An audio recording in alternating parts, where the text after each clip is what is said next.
Assalamualaikum warahmatullahi wabarakatuh. Selamat malam pemirsa dimanapun Anda berada.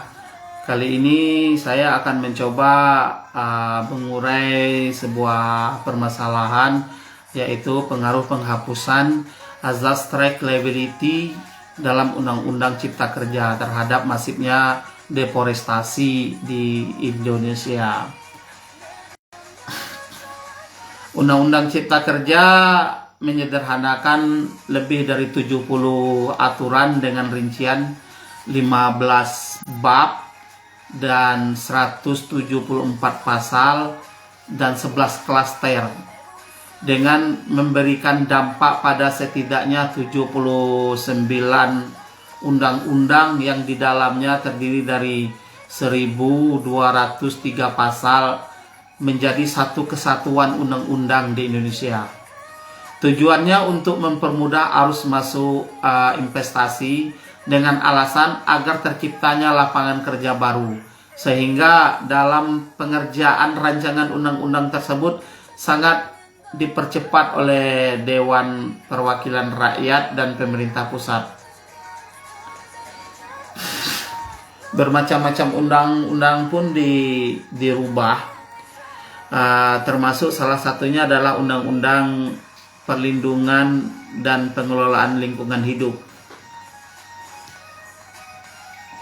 Dalam penulisan Undang-Undang Cipta Kerja kita kenal dengan sistem Omnibus Law, yaitu kata Omnibus Law pertama kali mencuat ketika Presiden Joko Widodo berbicara dalam pidato pelantikan kenegaraannya berkomitmen dalam merampingkan berbagai aturan menjadi satu, sehingga mempermudah banyak kegiatan yang dapat membawa manfaat bagi negara.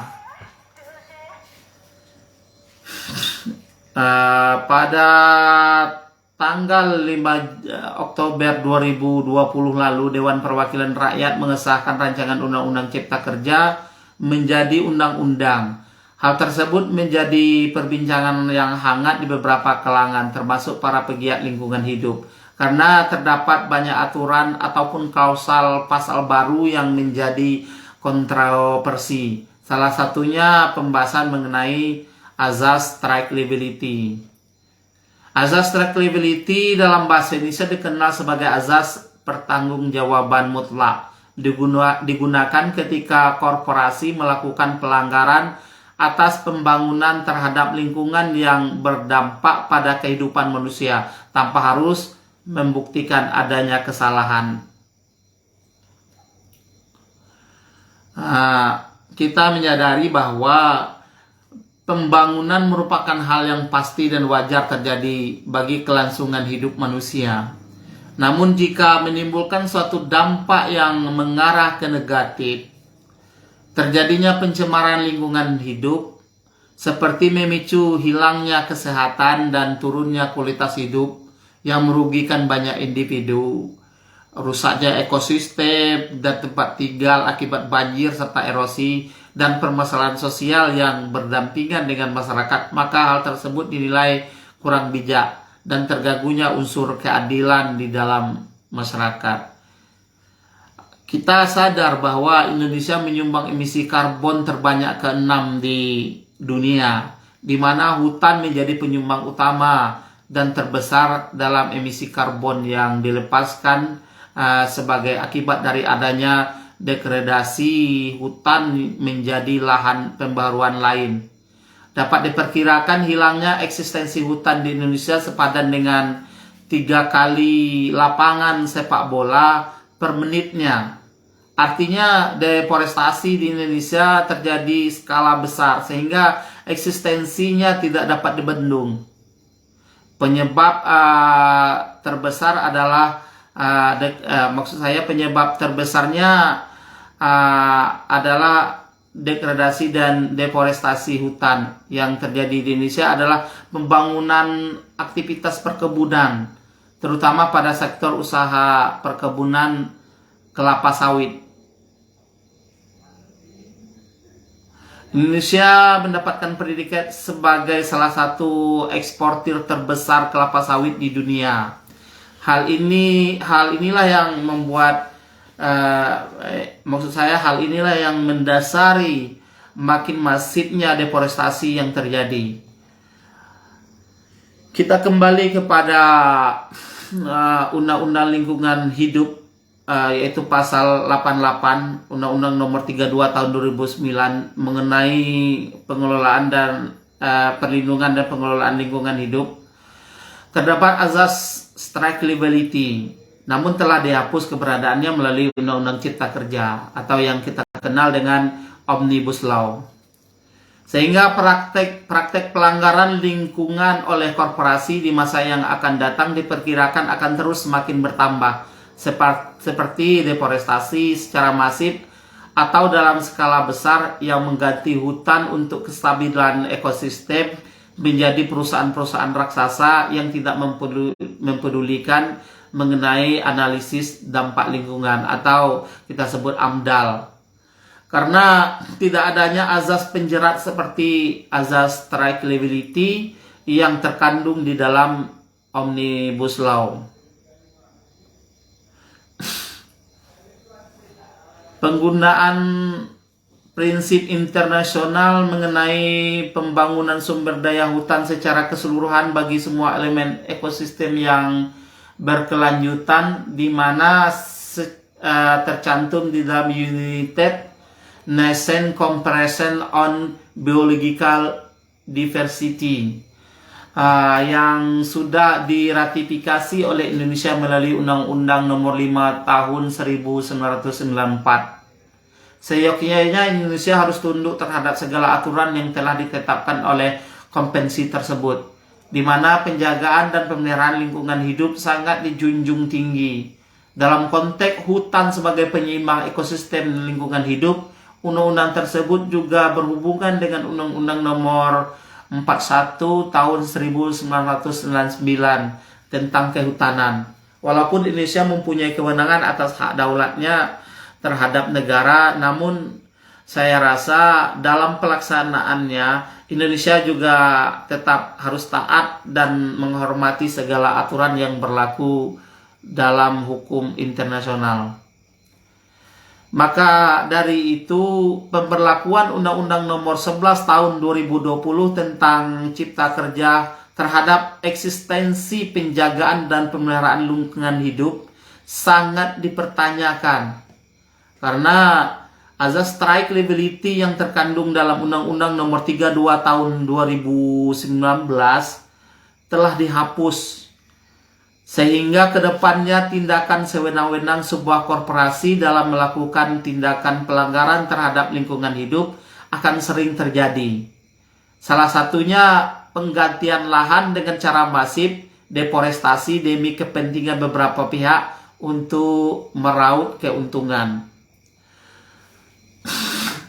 Hal yang mengejutkan banyak pihak yaitu pengurangan perasa tanpa perlu pembuktian kesalahan dan diganti dengan usaha dan atau kegiatannya. Perubahan perasa pada pasal 88 Undang-Undang Nomor 32 Tahun 2009. Ini menimbulkan pro dan kontra. Akan menggiring suatu perbuatan koperasi menjadi lebih mudah dan tidak terikat akan niatnya dalam melindungi lingkungan hidup. Walaupun sebagian pihak beranggapan bahwa penghapusan perasa tersebut memudahkan investasi ataupun memajukan ekonomi wilayah tempat suatu koperasi tersebut didirikan. Namun atas hal tersebut, pemerintah dinilai telah mencederai niatnya dalam melindungi dan memelihara lingkungan. Karena perasa dalam Undang-Undang Nomor 32 tersebut merupakan penerapan dari azas strike liability atau pertanggungjawaban mutlak yang dalam lingkungan hidup. Azas strike liability ini merupakan atau tanggung jawab mutlak ini merupakan prinsip pertanggungjawaban di mana suatu korporasi dapat dimintakan pertanggungjawabannya terhadap suatu permasalahan lingkungan tanpa perlu membuktikan kesalahan korporasi tersebut. Asas ini telah ada dan berkembang sejak dahulu, berasal dari sebuah kasus di negara Inggris pada tahun 1968. Kemudian azas strike liability diadopsi pada berbagai peraturan undang-undang nasional. Banyak negara dan berbagai konvensi internasional memakai hal ini. Di Indonesia sendiri, asas ini mempunyai perjalanan yang cukup panjang, dengan dimulainya peratifikasian atas Civil Liability Connection for Oil Pollution Damage atau CLC pada tahun 1969 oleh keputusan Presiden nomor 18 tahun 1978. Namun peratifikasian tersebut dicabut pada tahun 1998. Sebelumnya pada tahun 1982 dimasukkan pada Undang-Undang Nomor 4 tahun 1982 tentang ketentuan-ketentuan pokok pengelolaan lingkungan hidup. Undang-Undang Nomor 10 tahun 1997 tentang ketenaga nukliran. Dan Undang-Undang Nomor 23 tahun 1997 tentang pengelolaan lingkungan hidup, dan kemudian berakhir pada Undang-Undang Nomor 32 tahun 2009. Azas strike liability berdiri atas dasar pertanggungjawaban terhadap perbuatan perusakan pencemaran lingkungan, maksud saya. Azas ini di Indonesia bermula didasarkan pada pemikiran mengenai pencemaran yang melanda korban sebagai penggugat dalam membuktikan jenis ketentuan yang tercantum dalam pasal 1365 KUHP atau Kitab Undang-Undang Hukum Perdata ya, terutama dalam unsur kesalahan dan berhubungannya dengan unsur klausal yang mengandung azas tanggung jawab berdasarkan kesalahan dengan mengacu pada masa beban pembuktian yang menurut pasal 1865 KUHP atau pasal 163 HIR atau pasal 283 RBG merupakan kewajiban dan tanggung jawab penggugat. Ketentuan azas strike liability merupakan lex spesial dalam hal gugatan mengenai perbuatan melanggar hukum yang diatur pada pasal KUHP yang telah disebutkan sebelumnya. Namun azas ini keberadaannya Indonesia belum sampai ke tahap pada pertanggungjawaban pidana.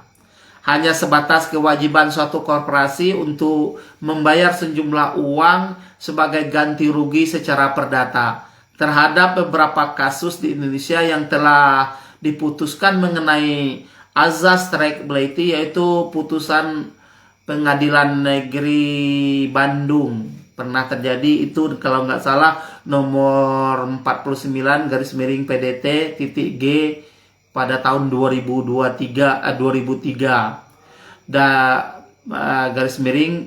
/PN.BDG dan putusan Pengadilan Negeri Jakarta Selatan di nomornya nomor 456.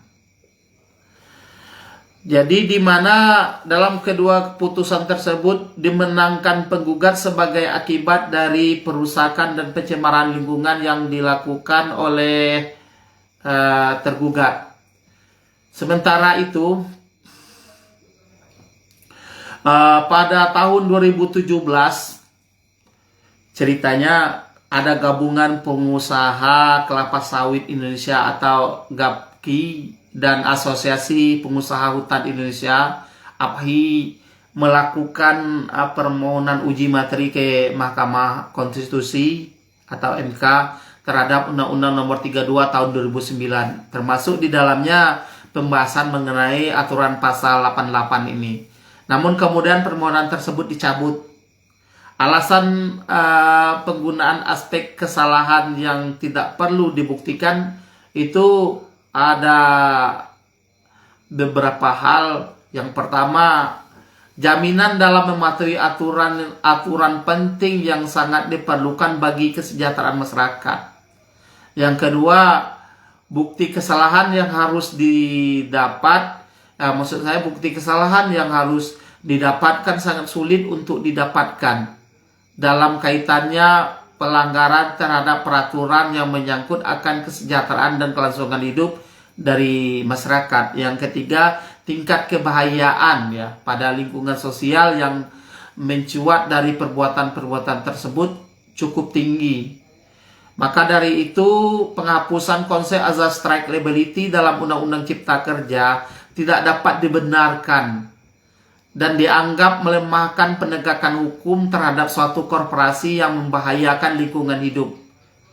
Sehingga atas dasar penghapusan frasa tersebut dapat mencederai komitmen pemerintah Indonesia dalam menjaga dan memelihara kestabilan lingkungan hidup dan sekaligus merugikan masyarakat. Terlebih pasal 88 Undang-Undang 32 tahun 2009 ini dianggap sebuah pasal sakti karena dapat menahan dorongan kemungkinan suatu koperasi dalam tindakannya mencemari dan merusak lingkungan hidup, serta ampuh dalam menjerat koperasi-koperasi nakal untuk bertanggung jawab atas segala tindakannya dalam menjalankan aktivitasnya.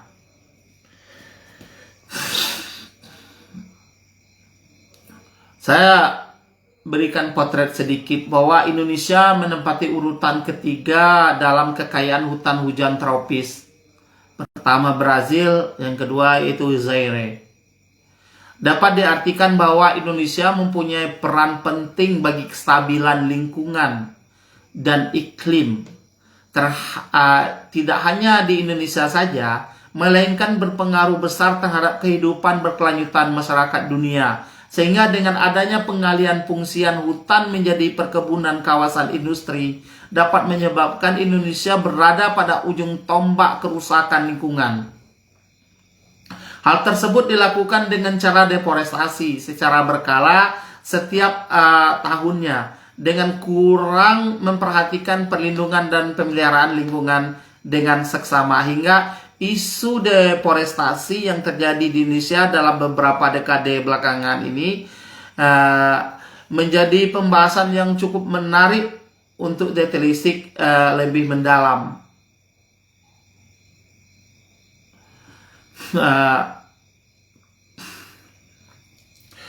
Kita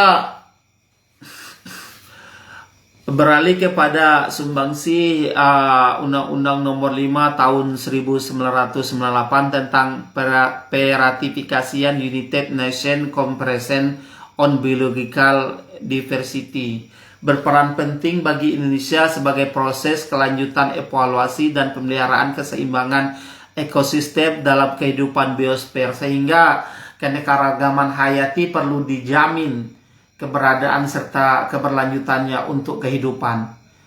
Deforestasi yang masif terjadi di Indonesia paling banyak dilakukan oleh satu korporasi yang mengganti alih fungsi hutan menjadi perkebunan kawasan industri. Salah satunya adalah kelapa sawit yang dapat menyebabkan gas emisi rumah kaca. Pencemaran tanah kian buruk mengancam keanekaragaman hayati serta membahayakan kehidupan masyarakat yang bermukim di sekitarnya. Dengan penerapan azas strike liability, tindakan deforestasi yang masif dapat ditekan karena suatu koperasi akan lebih hati-hati dalam permasalahan lingkungan. Jadi azas strike liability mendasari alasan bahwa tindakan yang dilakukan kebanyakan menyangkut hak atas perlindungan kepentingan umum masyarakat. Oleh karena itu, fakta yang menyengsarakan masyarakat yang terdampak sesuai dengan adagium res ipsa loquitur, yaitu fakta yang telah berbicara sendiri. Sehingga atas unsur kesalahan di dalam hal ini tidak mesti ada pembuktian. Dengan adanya deforestasi yang menyebabkan timbulnya permasalahan lingkungan, mengakibatkan masyarakat dan keanekaragaman hayati terancam, dirugikan, sudah menunjukkan bahwa azas strike liability sangat berpengaruh terhadap penjeratan suatu korporasi yang tidak mengindahkan pemeliharaan dan penjagaan lingkungan. Maka dari itu, penghapusan frasa strike liability dalam Undang-Undang Cipta Kerja akan memperburuk situasi keadaan lingkungan di Indonesia ke depannya.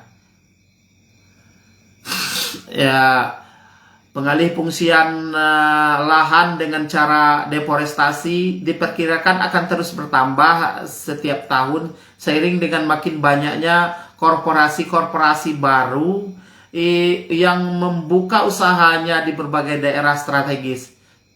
Perkiraan ini diperkuat dengan dasar Undang-Undang Cipta Kerja yang dirasa tidak akan membuat repot karena adanya azas yang begitu kuat dan menjerat para korporasi nakal tersebut.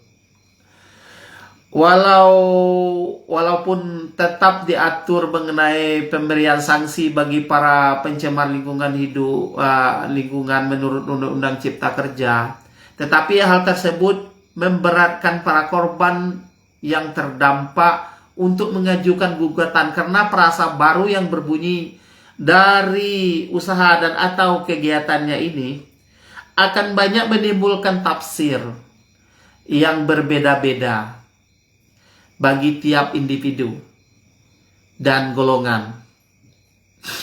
Terlebih yang memandang mempunyai kepentingan khusus dalam isu tersebut.